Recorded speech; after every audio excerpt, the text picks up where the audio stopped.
So, as Ruby said, my name is Kristin Sutton. I am the creator of DebtFreeBlackGirl.com, where I help young women essentially change the way they think about money. So, today we're going to dig deep into mindset because, as Ruby said, I am a therapist. So I really focus on the money mindset and really shifting into abundance, both in your personal life and in your business finances. So I really wanted to touch on that piece and then get into showing you some ways to pay off your debt a little faster, and then touch briefly on different ways to save money. I don't know why this thing keeps going out on me. Okay. So like I said, my mission is to really uncover and eliminate mental roadblocks that prevent people from being successful with their finances. I believe that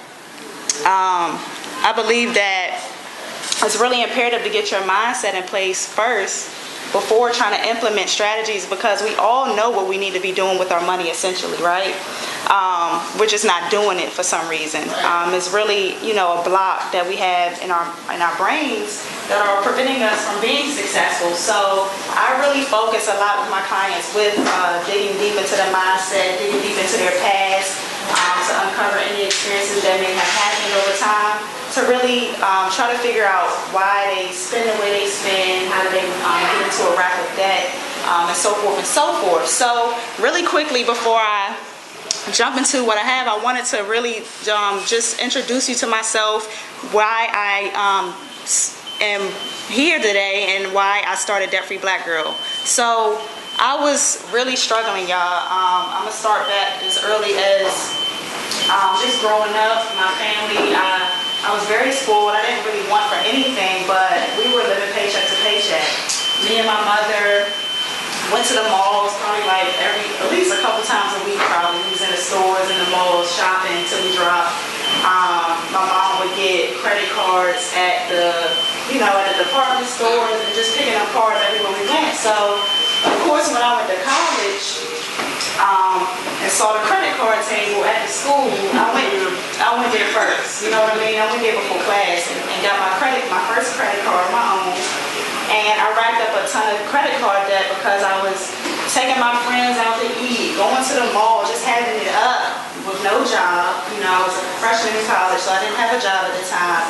And that was really an eye-opener. Once I got that first bill in the mail, I was like, wait, I gotta pay this back. So like reality hit me, and I called home crying to my parents, and they bailed me out and paid my credit card off. And I vowed from that day onward to never really get a credit card. So I just got my first credit card since college a couple of months ago, actually, because I'm more responsible now, wiser. So after I graduated, I ended up going back to school for graduate school. So I had my master's in forensic psychology and racking up a ton of student loan debt there because I had to quit my full-time job to take an internship to complete my requirements for school, and on top of going to class full-time, so I quit my job. So I was taking out extra money to fund my lifestyle. Still living beyond my needs, balling on a borrow, essentially, balling out with my refund check. And it's just ridiculous. So once I graduated from graduate school, and in the midst of all of that, I had an online clothing boutique at the time as well. And people were buying from me, but I was not tracking my expenses. I wasn't tracking any finances in the business, and the business ultimately crumbled because of it. So I'm really here because I really do not want anybody to make the same mistakes that I made with their finances, especially with their business finances. And so after graduate school, I moved to Atlanta with no job in place. I'm like, oh yeah, I got a master's, I'm gonna find a job. I never had a problem finding a job here in DC, so I'm like, yeah, I'll be cool in Atlanta. So I went out there without a plan in place. I had some savings tucked aside, but not that much to survive from the time I was there. So I essentially was down there for about 7 months, and I was unemployed for 6 months. So 6 months down there with no job, but still, for some reason, finding my way to the mall, standing overnight in line for Jordans.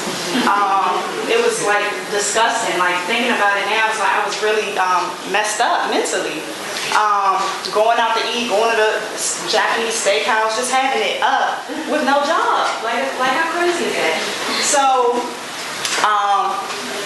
was depressed. I got into this state of depression, and I had to go see a therapist. I gained 40 pounds while I was down there. It was just a horrible time for me. And I ultimately was almost homeless. I got kicked out of my apartment. And thank God I have a support system. I have a family. I called my father, and he paid for me to come back to this area. And if I didn't have that, I don't know where I would have been, like, as of today.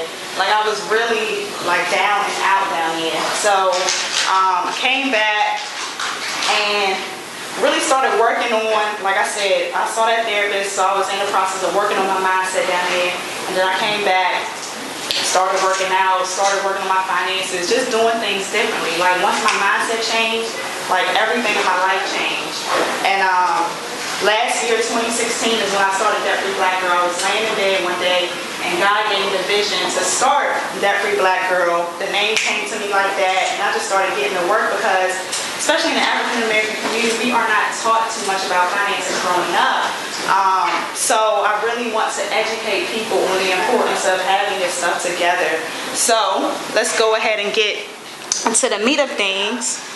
So today I'm essentially talking about a few things that will help you along the road to becoming financially free. Like I said, I am really big on the mindset piece. So I'm going to talk a little bit about that. And then we're going to talk about the importance of having a plan and having a strategy in place. And that's for everything that you do, essentially. Paying yourself. So we're going to talk about savings. We're going to talk about investing, getting out of debt, and essentially earning additional income to get to that level that you want to get to. So, like I said, the number one thing that determines your financial success or any type of success is your mindset. You have to make sure that you have a positive money mindset in order to be successful with the strategies, the budgeting, the debt payoff. How many people in here have started a budget only to blow it like a week or two later and then just stay active? So your mindset really shapes your behaviors. So really quickly, before I move on, I wanted to ask you all, how many people, let's be honest and real, I know people don't like to really talk about money, and that's why I'm trying to change the culture with that, because money is such a taboo topic. Don't nobody really want to talk about it. They don't want to reach out for help. They don't want to ask anybody to help them out, and that's a problem, because if you're not asking for help or looking for answers, seeking answers on your own, you're going to stay in that same spot. You know what I mean? You're going to be stagnant. So how many people in the room has struggled with their finances or continue to struggle with managing their finances, both personally and business? Okay, most of us, right? So we all collectively should be helping one another and talking about these things openly in our circles, our squads, our families. We should be openly talking about these things. So like I said, you want your money mindset to be positive regardless of the current situation that you may be in. So you might not be where you want to be, but in order to get to where you want to be, you have to think a certain way. You have to visualize that place that you want to go to. So if you want to get debt free, or you have to believe that you can be debt free. A lot of people don't even believe that they have so much debt, they're swimming in debt, they don't even believe that they can get there. You have to believe that you deserve to be wealthy. A lot of times we shortchange ourselves in our business because we don't think we're worthy of charging a certain rate, to our clients. So it's really imperative that we get that together. So I'm going to, so with small business owners and entrepreneurs, a lot of times manage their cash flow from a place of lack and not abundance. So like I said, undercharging with our rates, doing a lot of things pro bono, really doing things that cause us to be in a frenzy. So you might say, oh, there's never enough money, oh, I'm not making enough. So like Chip said, you might be taking any type of clients on, you know what I mean? Because you're afraid that there's not going to be enough clients coming into you. So you pick up anybody, any type of work. Like I said, you lower your rates, you don't value your work. And that's a problem because, like I said, we're all out here trying to make it, I don't know if who's full-time in the room? And who's trying to be full-time? Right. So with a show of hands, how many people are comfortable with managing their business finances? Okay, cool. All right, so like I said, most of the times business owners operate out of a scarcity mindset, and that causes them to, like I said, act in desperation. But I really want people to realize that you don't have to think that way. Like, we are in control of our thoughts. And of course, it's going to take time to change your mindset because you've been thinking this way for so long. It's not going to happen overnight. So you really have to retrain your mind to think differently. And you do that by self-talk. So I think it's the next slide. I talked about all this. So shifting into abundance. Like I said, it's not easy. It's going to happen over time. It's not going to happen overnight. Challenging limiting beliefs is a way that you can shift your mindset. So say, for instance, you think, people use this one, I'm so broke, I'm so poor, I'll never have enough money, I'll never be able to do the things that I want to do. You have to shift that way of thinking and challenge those beliefs. Like, are those beliefs really true? What is true about those beliefs? Or is this something that I just think is true? You know what I mean? So when you speak those things or think those things, really try to stop in your tracks and really try to figure out, is this really true? Or what is it that's contributing to me thinking this way? You know what I mean? So, like I said, a lot of people crying broke. It's power in the tongue. So the more you speak things, the more you're going to stay in that place. So really try to start speaking more positively about your situation. I may not be where I want to be yet, but I'm going to get there. I do deserve to be wealthy. I do deserve to be debt-free. And I do have the tools that I need to make it happen. Like I said, we all know what we should be doing. We just got to do it. We just got to implement it. So expressing gratitude, being grateful for what you have in the moment. You might not be where you want to be, but you have more than a lot of people. So really expressing gratitude and taking the time out to think about those things that you have while you're working on getting to where you want to be. So enjoying the fruits of your labor. So you're here for a reason. You have a passion. Don't take that for granted. You know, enjoy the work that you're doing now. Like I said, it's going to be a time where you do have to take some people pro bono, but like Chip said, you really need to pick and choose what you're going to do. You know. But when you're in the moment doing those things, be grateful for those opportunities. Don't complain while you're working, you know what I mean? And being generous, giving. A lot of times people say they don't have enough money to give. I believe that's a lie. You have the money to give, you're just spending it, frivolously. You have the money, you just got to shift your budget a little bit. Utilizing affirmations, like I said, speaking positive thoughts, words to yourself. Like I have in my mirror a whole bunch of Post-it notes lined up. Every single morning I'm saying those affirmations. That includes, stuff about different areas of my life, and it's really important for finances that people do that, because, people talk about, positive self-talk and affirmations, but they leave out money for some reason. So just utilizing those things, visualizing where you want to go and how you're going to get there. Like I said, you have to have strategy, creating an action plan and those strategies. So once you sit down and determine what your goals are, you have to come up with an action plan on how to get there. So I'm going to show you a few strategies today, as far as like debt payoff and stuff, really briefly. But you have to have a plan, because if you don't, you plan to fail. If you don't know where you're going, how are you going to get there? So you have to have something that's going to guide you, similar to a GPS, to get you to your destination. And then you'll be able to, evaluate your success along the way, or your mistakes. A lot of times when we make mistakes, we give up. We give up real easily. I don't know why, but we do. If you weren't able to stick to your budget this month, try again next month. You know what I mean? Reevaluate what went wrong that month and try to make a change for the next month. Don't give up, because we all make mistakes. Things happen. Things come up. It's life. You just have to re-strategize and don't give up, essentially.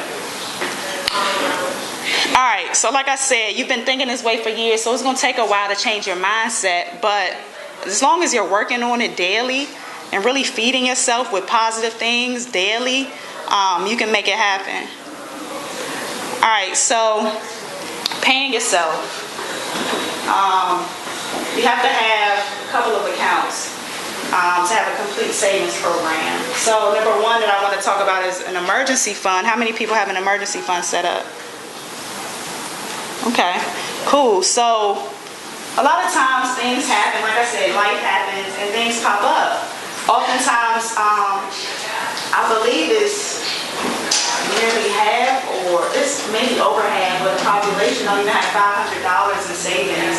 And when emergencies pop up, we're freaking out if we don't have the funds to cover that emergency. What are we doing? Grabbing for our credit card, getting even more debt to cover that emergency.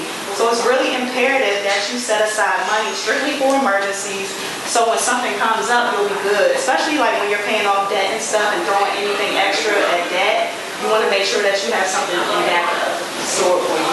So ideally, to start off, like I said, minimally you should have at least $1,000 for like a baby starter emergency fund. And then once you, like I said, start paying off more debt and stuff, you can throw more into that. And essentially you want at least 6 to 12 months. I was talking to my man here about going full time. Like I went full time and I just randomly quit one day and I was not essentially prepared. So I don't really suggest going that route because it's a struggle, I must admit. Like I had some savings in place, but I wasn't truly prepared to cover every single thing on my own. Because those checks could have come in from our full-time jobs. They keep us comfortable. And we expect those checks to come in every so often. It's like, okay, I'm expecting this check on Friday. But if I'm not doing any work, I'm not getting that check Friday. You know what I mean? So it's been a real struggle. So I really highly suggest that if you plan to be full-time one day, start stacking your funds. Stop stacking your funds immediately. And just really develop an exit strategy. So sit down one day, write out a plan on, I want to be full-time by this date. This is how much money I'm going to need. So calculate all of your expenses, business, personal, on a monthly basis, and really determine how much you need to start stacking so that you can be prepared. Ideally, I guess, in this day and time, you probably should stack at least a year. Like I said, 6 to 12, but if you can get to that year in savings, that would be great, because you never know what's going to happen over time. So please do not, like I said, please don't fake on this step. It is imperative, especially if you're trying to, start your business full time.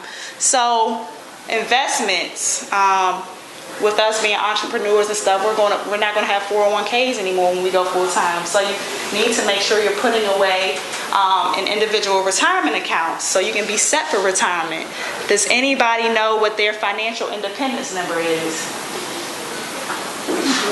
Okay, so your financial independence number is the amount of money that you need. So once you retire, you won't need to go back to work. So you won't have to go to Walmart and stand in the front checking out receipts. You won't have to be working until you're 80, 90 years old, because you will be set. So oftentimes, people, when they take into account how much they need for retirement, they don't really think, you have to think about inflation as well. So over time, if you're making $30,000 a year, you're going to need about $73,000 a year 30 years from now just to live the way you're living now, just to keep up with that same way of living. So you really have to take into account about 3% inflation every year, over the years, and really sit down and determine how much do I need to make and save so that I can be set for retirement and don't have to go back to work. So you have your traditional IRA, you know, have your Roth IRA. So I'm going to talk about the deductible side and the non-deductible side. So with the traditional IRA on the deductible side, you have tax savings that and tax deferral until retirement. So it gives you the opportunity to contribute up to $5,500 a year, and then that's off of your gross income. So that gives you a little tax break. So that reduces your taxable income. So that's really cool. You don't even have to, like I said, I'm working on getting my investments license. I'm not security licensed yet, but I'm working with one of my business partners. It's really cool because we help people invest, and you know, without even starting with a whole bunch of money at once. You know what I mean? Because people think that you have to have a ton of money to get into investing, and you really don't. All right, so with non-deductible traditionals, you have the earnings are tax deferred until retirement. And the contributions may not be deductible from your current tax bill, but more money is allowed to grow and compound than if taxes were taken out each year. So you'll have a little break there with your money as far as your money growing. And then you can postpone payment of taxes on any earnings until they're withdrawn once you hit retirement. And then with Roths, your contributions are not deductible, but you receive tax deferral on earnings and tax-free withdrawals later. So if you ever had to pull from it at any time, it would be tax-free. Contributions are made with after-tax money, and when you withdraw from it, none of it will be taxed. So that's a really good benefit of that. And mutual funds, so it's basically we all throwing our money into one pool, stocks, bonds, and other portfolios, and just really investing with other people into a fund that you might not necessarily be able to do on your own. All right, debt payoff. So when you're paying off debt, a lot of times people get discouraged because they're sitting in there $25 a month and not seeing that balance budge any. It's like, oh, I got more debt now than I had when I took the student loan out. That's because that interest is building every single day, and you're not putting a dent in anything if you're sitting in that minimum payment. So there are ways that you can eliminate debt faster.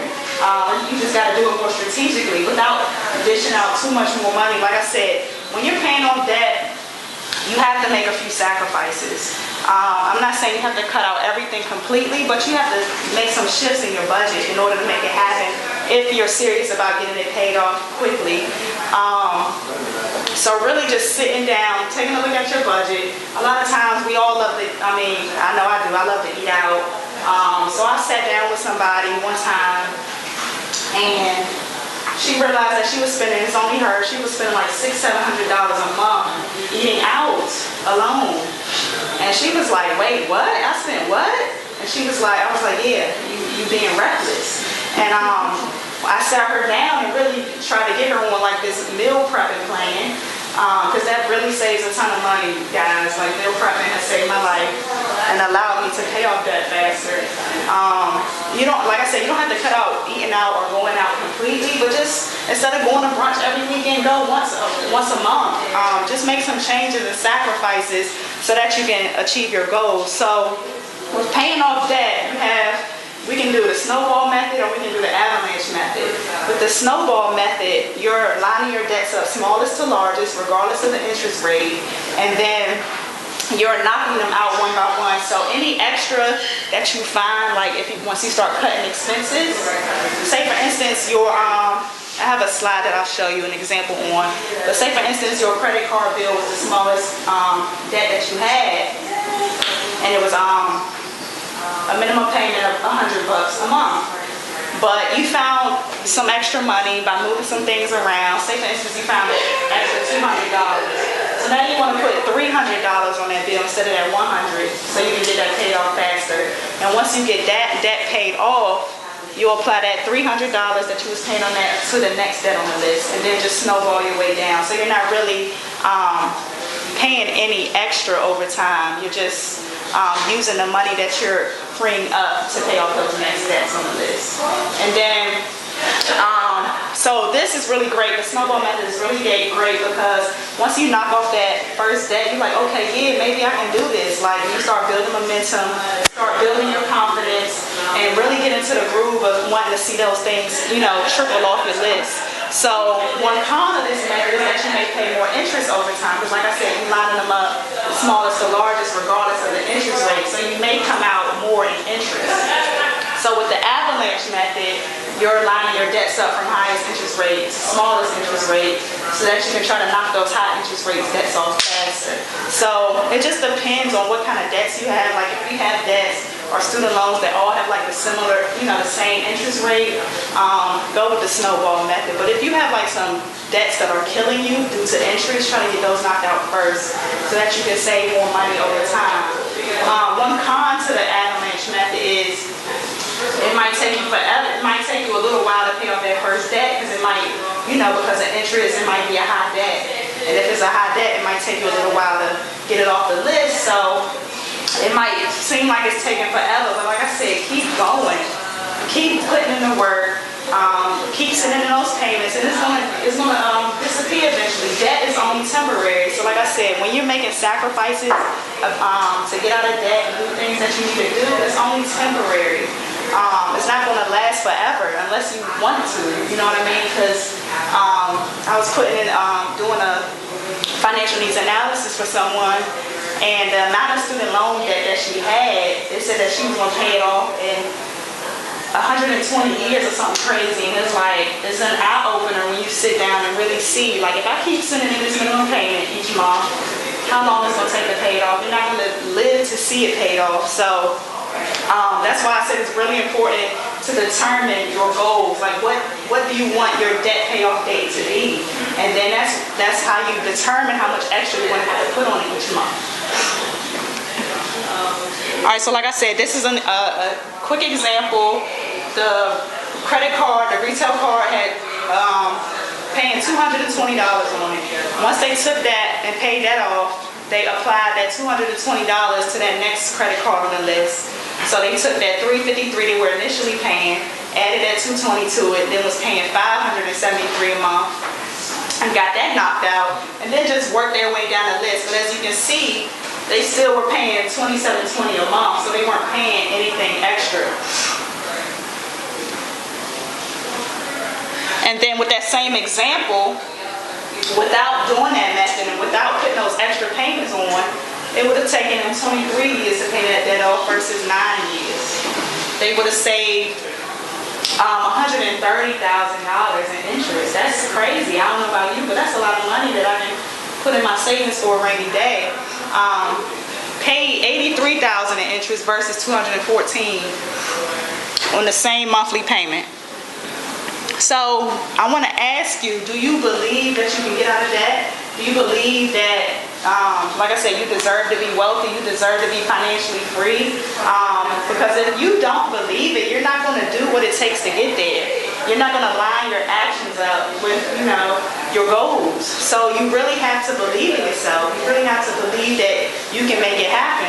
And if you feel like you can't make it happen on your own, there are people out here to help you along the way. That's why I started Free Black Girl. That's why I coach clients, because you need that accountability partner in anything. You know what I mean? Business, personal life. You need that accountability partner, and there's people out here that will help you along the way, help you celebrate your wins. So I want to thank you for coming out. If anybody has any questions, before I go, if you can go to DebtFreeBlackGirl.com/conference, I have complimentary one-on-one sessions for everybody who's interested. If you're truly in need and want to sit down, I know, like I said, a lot of people don't like to talk about their finances in big groups. So if you're interested in doing a one-on-one session with me, I am offering them to you for free, like I said, in person or virtual. So if you're not in the area, I can hit you up on video chat and we can sit down and create a plan for you to really start getting your financial goals moving. Like DebtFreeBlackGirl.com for some more free resources, tips. And then if you have any other questions that you want to ask me outside of the group, you can hit me up at info@DebtFreeBlackGirl.com. Does anybody have any questions for me while I'm here? Do so, and use those coins to get the things that you need to get that business started instead of trying to put it on a credit card. Because we all like to think that, oh, I'm gonna get this credit card, I'm gonna be responsible, I'm gonna only put $20 on it a month, and that's a lie. That's a lie. So make sure you are, being. I don't really, like I said, I just got my first credit card that I had since freshman year. I graduated college 10 years ago. So if you feel like you are not responsible with your money, do not use credit. If you don't have the money to pay for whatever it is that you're trying to get on that credit card, don't use it. Because that stuff, like I said, it builds up, interest builds up. A lot of times we would like to think that we're paying off in full each month, but things happen. Sometimes we don't get to pay that bill. We might put that to the back burner, might forget about it. So just making sure you're really responsible in anything that you do with your money. Really, like I said, devising a plan of action, trying to find other ways to, fund that business in the meantime.